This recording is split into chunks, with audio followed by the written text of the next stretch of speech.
Despite Jimmy Fallon's magnetic charm on his talk show, behind the scenes, there are whispers of a different side to him. Reports of erratic behavior, including outbursts and intimidation, have surfaced, revealing a less jolly and unpredictable persona once the cameras stop rolling. Some even claim that working with him feels like dealing with an unpredictable emperor, as he avoids confrontation and has a habit of not taking no for an answer. These revelations are starkly different from the cheerful image Fallon presents on The Tonight Show, leading some to question the authenticity of his friendly demeanor. It seems that the infectious smile and constant laughter may be masking a more complicated and tense personality. The discrepancy between the Jimmy Fallon seen on television and the one behind the scenes has left many wondering if there is more to his persona than meets the eye. Jimmy Fallon is known for his infectious laughter, which can be triggered by virtually anything, even before the actual punchline of a joke. He finds amusement in the most mundane topics, making the audience sometimes puzzled by his spontaneous reactions. However, not everyone appreciates his constant interruptions and forced banter, like Taylor Swift, who shut down his attempts to steer the conversation. Others, like Ryan Gosling, simply roll with it, allowing Jimmy's laughter to run its course. Even fellow celebrities like Anne Hathaway and David Spade have experienced Fallon's tendency to derail conversations with his laughter or unnecessary interruptions. His escape plan from awkward moments? Walking off the set, much to the audience's amusement, but at the expense of creating real tension. The internet has turned these interactions into memes, highlighting Jimmy's desperate need to keep the conversation flowing and ensure everyone has a good time. Critics argue that Fallon's behavior stems from a fear of dead air and a need to control the room, evident in his constant joking and hyper-focus on keeping things light and entertaining. While his endless compliments to guests may come across as insincere or excessive, with phrases like "you're my favorite" becoming predictable, it's clear that he aims to create a positive and engaging atmosphere for both guests and viewers alike. Despite the mixed reactions to Jimmy Fallon's hosting style, one thing is certain: his laughter and energy are undeniable. Whether causing confusion with unexpected outbursts or providing a moment of levity in an awkward situation, Fallon's unique approach to hosting keeps audiences entertained, even if it means occasionally sacrificing the natural flow of conversation. Fallon's defenders argue that his exaggerated reactions on the talk show are just part of the fun, with his job being to keep guests at ease. However, there is a sense that his laughter may be masking deeper struggles, given his well-known battles with alcoholism. While over-the-top reactions are common in entertainment, Fallon's laughter feels different, hinting at underlying issues. Perhaps there is more to his constant joviality than just maintaining a lively show. Could there be a darker reason behind his infectious giggles? The possibility of Fallon hiding deeper personal challenges behind his facade of laughter is a twist that may surprise many. Perhaps his struggles go beyond just keeping the show entertaining, revealing a vulnerable side few have considered. Jimmy Fallon's obsession with Saturday Night Live, SNL, dates back to his childhood, where he would watch the show in complete silence, captivated by the sketches and punchlines. Despite his parents only allowing him to watch the clean parts, he would enjoy SNL with a six-pack of Pabst in hand, consuming every moment religiously. His passion for SNL extended beyond just watching, as he would reenact sketches with friends and practice impersonations of famous personalities like James Cagney and Dana Carvey. Fallon's innate ability to imitate others showcased his passion for comedy and laid the foundation for his future as a late-night TV host. Fallon's love for making people laugh began early on, with a desire for acceptance and approval manifesting in his comedic performances on stage. This drive followed him through college at St. Rose in New York, where instead of partying like his peers, he remained dedicated to watching SNL every weekend and performing stand-up at Caroline's on Broadway in Times Square. The laughter of the audience fueled him, solidifying his calling as a comedian. His journey from a young SNL fan to a cast member was paved with hours of studying comedy routines, absorbing mannerisms, and tirelessly pursuing opportunities to perform. Fallon's obsession with SNL became a driving force in his life, shaping his comedic style and influencing his career path. The thrill of making people laugh, the rush of being on stage, and the joy of connecting with an audience are all aspects of his comedic journey that rooted in his childhood obsession with SNL. Whether entertaining friends with sketches or performing stand-up routines, Fallon's dedication to comedy and his passion for making people laugh have always been at the core of his identity. In 1995, Jimmy Fallon made a bold decision to drop out of college and pursue comedy in Los Angeles. While he landed small roles in movies like Father's Day and Spin City, his ultimate goal was to join Saturday Night Live, SNL. Despite initially bombing his audition, Fallon's determination led him to eventually secure a spot on SNL with his spot on celebrity impressions like Jerry Seinfeld and Chris Rock. His debut in 1998 instantly made him a household name. However, alongside his SNL success, Fallon's growing reliance on alcohol began to surface. He and fellow cast member Horatio Sanz often drank to blow off steam, with Sanz even labeling them as super-functioning alcoholics.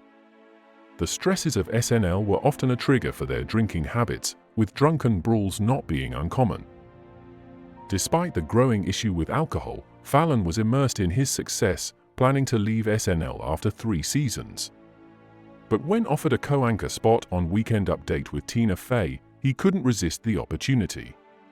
The pressures of comedy, coupled with a desire to be liked and maintain a fun image, would eventually lead Fallon down a path of self-destruction. At that time, though, Fallon was dedicated to his craft, obsessed with making people laugh. While his reliance on alcohol hinted at future struggles, in 1998, his focus was solely on achieving his dream of success in comedy. Jimmy Fallon's love for Saturday Night Live, SNL, began early and quickly turned into an all-consuming obsession. As a young boy, he insisted on watching the show alone every Saturday night, in complete silence, away from any distractions from his family. It became a personal ritual for him, a weekly comedy communion. His parents allowed him to have a drink while watching, but only if he stuck to the clean bit they had pre-recorded for their peace of mind. However, it wasn't the alcohol that intoxicated Fallon, it was the comedy itself. Picture a teenage Fallon, sipping on a cold drink, fixated on the screen, absorbing every joke, every punchline. It wasn't just a hobby for him, it was like attending a masterclass in comedic timing from the comfort of his living room. Fallon didn't just watch SNL, he embodied the characters he saw on screen. His talent for impression started with mimicking stars like James Cagney and Dana Carvey, but soon expanded to imitating anyone he interacted with. This early skill for impersonations eventually became the foundation of Fallon's career. In school, he embraced his role as the class clown and performed in stage productions, realizing the power of making people laugh. Making people laugh became a way for Fallon to connect with others and gain friendships. Fallon's fascination with SNL only deepened as he grew older. When he attended St. Rose College, he wasn't the guy hitting up parties or joining frat house escapades. Nope. Fallon was skipping social events to catch SNL live, still treating it like a sacred ritual. His dedication paid off, and soon he was performing stand-up at Caroline's on Broadway. Comedy wasn't just a passion anymore, it was becoming his life's mission. In 1995, he dropped out of college and made the bold move to Los Angeles, fully committed to making it in Hollywood. Imagine that conversation with his parents, "So, I'm dropping out to do stand-up in LA. You cool with that?" That's a leap of faith if there ever was one. But Hollywood wasn't exactly rolling out the red carpet for Fallon. After a few minor roles in films like Father's Day and a guest spot on Spin City, Jimmy was left with a choice: settle for small parts or chase the dream he had since childhood, SNL. There was no contest. He spent 2 years honing his craft at the Groundlings, one of the most respected improved groups in the country, and finally got his shot at an SNL audition. The first attempt? Let's just say it didn't go well. But failure wasn't an option. Fallon was undeterred. When he got a second chance to audition, Fallon came prepared, armed with his best impressions. He launched into a marathon of celebrity impressions, from Jerry Seinfeld to Adam Sandler. and something magical happened. Lorne Michaels, the legendary SNL producer known for his stone-cold reactions during auditions, couldn't help but laugh. Lorne Michaels is like comedy royalty, and the fact that he laughed? It's like the Pope personally giving you a thumbs up during Mass. In 1998, Fallon's dream came true. He joined the cast of SNL, instantly becoming a breakout star. But with great success came great laughter. Fallon developed a bit of a reputation for breaking character, most famously during the More Cowbell sketch with Will Ferrell. While some fans found it endearing, others, including some of his castmates, thought it was a little unprofessional. Even Lorne Michaels and the writers were starting to get a bit frustrated. Fallon's giggling was, as they saw it, disrupting the show's rhythm. By 2004, Fallon was ready to leave SNL behind and try his hand at movies. Unfortunately, his film career didn't go as planned. Taxi, 2004, and Fever Pitch, 2005, were both lukewarm at the box office, and Fallon found himself in what he later called a lost period. Hollywood wasn't calling, and for the first time in years, Fallon didn't know what to do next. He admitted to drinking more than he should have and feeling unmoored. It's like that post-college "what am I doing with my life" phase, but, with more paparazzi and bad movie reviews. Just when things seemed bleak, Fallon's fairy godfather, Lorne Michaels, swooped in to save him once again. Conan O'Brien was leaving NBC's late night to take over The Tonight Show, and Fallon was tapped as his replacement. But critics weren't convinced. GQ claimed Fallon was too cute for the late-night crowd, and others said he was too corny. Despite the critics, Fallon's debut as the host of Late Night exceeded expectations, drawing millions of viewers. Fallon also knew how to play the game in a changing media landscape. He embraced social media and YouTube before most of his late-night competitors even knew what hashtags were. His sketches like Lip Sync Battle became viral sensations, and Fallon was suddenly the king of fun, shareable content. In 2014, Fallon made the jump to The Tonight Show, inheriting the mantle from legends like Johnny Carson and Jay Leno. The stakes couldn't have been higher, but Fallon didn't just meet expectations, he crushed them. His first episode brought in a jaw-dropping 11.3 million viewers, and The Tonight Show quickly became must-watch TV once again, thanks in large part to Fallon's playful, SNL-inspired sketches. Jimmy wasn't just hosting a show, he was leading a late-night renaissance, with Twitter feeds and YouTube playlists to prove it. But being the face of The Tonight Show came with its own set of pressures. Fallon's relentless work schedule began to take its toll, and the pressures behind the scenes started to mirror the struggles he'd faced during his lost period. By 2023, when the Writers Guild of America strike hit, Fallon found himself in hot water. Though he publicly voiced his support for the writers, a staffer took to social media to claim that Fallon had failed to communicate with them about the strike's financial impact. The accusation was simple but brutal. The man who said he couldn't do the show without his writers was now accused of leaving them hanging. Oh, the irony! Fallon's golden retriever-like persona took a hit as the reality of running a show and keeping a staff happy clashed with his image as the fun, carefree host America had fallen in love with. Fallon's story is still unfolding, but one thing's clear: whether he's making people laugh or facing criticism, he remains a defining figure in modern comedy. Many of you are probably familiar with the 5-month-long writers' strike in Hollywood that recently came to an end. The cause of the strike was simple. The Writers Guild of America, made up of 2 major American labor unions, represents thousands of writers working across film, television, radio, and online media. Writers are, quite literally, the backbone of Hollywood. Without them, there would be no jokes, no scripts, no stories. Yet, somehow, they are among the least compensated people in the industry, with many earning wages below the poverty line.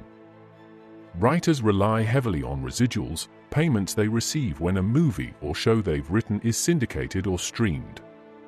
However, as Hollywood shifted into the streaming era, the system was restructured so that writers are now getting next to nothing once their work hits the platforms. Meanwhile, the studios rake in billions in profits, while the people responsible for creating the ideas from scratch are left struggling to make ends meet, some even relying on food stamps. Imagine that, the people crafting the narratives that captivate millions can't afford groceries, while the execs sit on piles of cash. Talk about a plot twist. This brings us to Jimmy Fallon. Fallon publicly stated that he supported his staff no matter what, but when it came to ensuring their wages were livable, he fell short. This left many of his staff members frustrated, and soon after, Rolling Stone published an article that gathered interviews from over 50 Tonight Show employees, painting a less than glamorous picture of what it's like to work for Fallon. While many praised Fallon for his immense talent and comedic brilliance, none of the staffers had glowing remarks about their working environment. What's more, 3 former employees who had worked with Fallon back on late night mentioned that things took a sharp turn for the worse once they transitioned to The Tonight Show. Suddenly, the vibe had changed. Staff felt intense pressure, believing that one mistake could cost them their job. And with 9 different showrunners cycling through from 2014 to 2022, the lack of stable leadership created an atmosphere of chaos and uncertainty. 9 showrunners in 8 years? That's more turnovers than a bakery. Employees described the work environment as one where nobody told Jimmy no, and people were constantly walking on eggshells, especially the showrunners. Former staffers revealed that Fallon's moods were unpredictable. "You never knew what Jimmy you were going to get," one employee said, adding that he would sometimes have hissy fits over small, seemingly insignificant things. Fallon would snap at crew members, occasionally berating or belittling them in front of others. "It's like dealing with the weather. You never know if it's going to be sunny Jimmy or stormy Jimmy, and you don't want to get caught without an umbrella." Multiple employees reported that when Fallon was in a bad mood, it cast a dark shadow over the entire day. When something went wrong, the unspoken rule was to avoid eye contact and try not to make another mistake. The article also dove into an old controversy, Fallon's 2000 SNL skit where he impersonated Chris Rock in blackface. Though Fallon apologized for the sketch when it resurfaced in 2020, one employee claimed the staff tried to brush it under the rug. Another allegation came from a black employee who claimed that a showrunner made inappropriate comments about their hair, further contributing to an alleged toxic work culture behind the scenes. The stress of working under these conditions led to deteriorating health for some employees, with one staffer recounting extreme weight loss and mental health struggles that left them feeling suicidal. When a job starts taking a toll on your health like that, it's no longer just a bad day at work. It's a real crisis. Some employees said they didn't bother reporting their issues to HR, having seen other colleagues get fired after speaking up. One former staffer summed it up bluntly: "They don't protect us. They don't do anything for us." Many people watching this unfold may relate to having worked in a toxic environment, and that's what makes this so believable. You can easily imagine this being the reality for some Tonight Show employees. However, others have speculated that this could be little more than a hit piece. Some argue that Fallon's short temper and demand for perfection are just part of the high-stakes world of show business, where millions of people are watching every night. Let's face it, live TV is a pressure cooker, and the person at the top is expected to deliver. But at what cost to the people behind the scenes? Some have also pointed out that many of the worst allegations seem to be aimed at the showrunners, and since Fallon is the face of the show, he ends up shouldering the blame. Others question why employees didn't just leave if it was such a toxic environment. Then again, Fallon did come from SNL, which is notorious for being a high-stress environment itself, one that led to multiple employees battling substance abuse issues. It's not hard to imagine that Fallon, intentionally or not, recreated a similar environment at The Tonight Show. After Rolling Stone published the article, Fallon quickly apologized to his staff in a Zoom call. "It's embarrassing, and I feel so bad," he reportedly said. "Sorry if I embarrassed you and your family and friends. I feel so bad I can't even tell you." What's unclear is whether Fallon was apologizing for all the allegations or just a few, or if this was just damage control to prevent his reputation from spiraling like Ellen DeGeneres' did. Apologies are one thing, but actions speak louder. It remains to be seen if Fallon's mea culpa will be enough to right the ship, or if he's simply trying to keep it afloat.